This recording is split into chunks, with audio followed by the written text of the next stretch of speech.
everyone, we got Richard here for you. Oh, look at cheese. We're doing it. Richard, I saw a story that you were, excuse me, a little pessimistic about getting back with the Niners last year. Since you do act as your own agent, was that come from speaking directly with John Lynch and understanding their perspective and knowing what you want, or can you shed any light on kind of how you reached the kind of conclusion that maybe you may not be back in 2021? Oh, because of both. I know the salary cap deal firsthand, dealing with the PA, dealing with the league, and I know their salary cap situation and direct communication.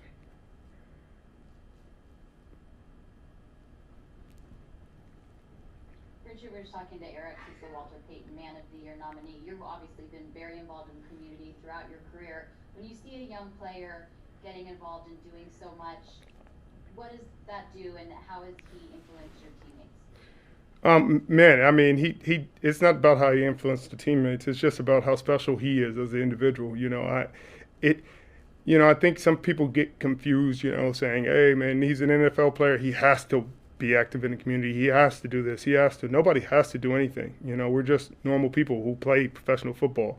The fact that he takes time out of his day to read to the kids, to create opportunities, to make people more aware about social justice issues, that's something that he personally takes pride in. And I think it goes a long way in just being an example for the young guys, an example of somebody who can do more, who can aspire to be more, and you can aspire to be like. And I think it does influence guys to try to do more.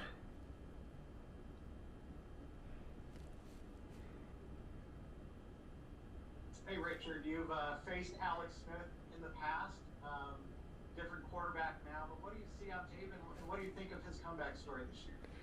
Yeah, it's been a few years, but yeah, I have faced him in the past, and he looks really similar to the way he did. He makes great decisions. He gets the ball out fast. He's very efficient.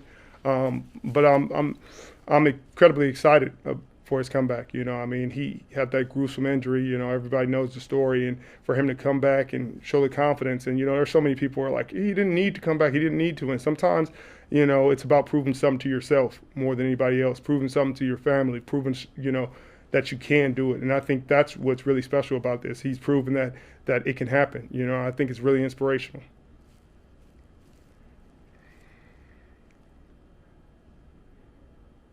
Went through drills at practice, and it looks like he's good to go.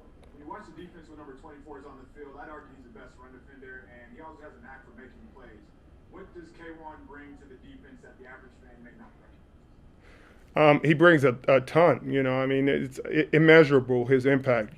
Just his tenacity, his impact on run game, pass game.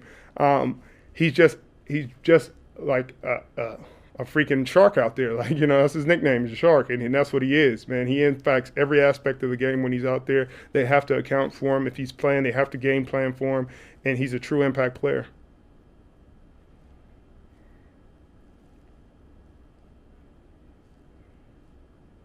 Hey, Richard, I'm going to go back in. Just given the fact that the salary cap is, it is somewhat of a fluid situation. Obviously, it is going to drop. But have you completely shut the door, or do you see an opening there, or a way that you could get back? Like I said when I had the conversation, if there's some miracle that happens, then sure, there's an opening. But there's 40 free agents, and they'll probably have $30 million or less in cap, and they got to bring back Trent, who costs over $20 million. They have to pay Fred, who costs $18 million plus a year. So anybody who knows the situation understands that.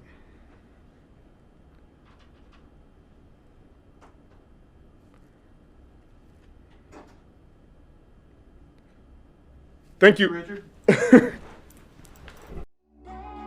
Make sure you subscribe, faithful.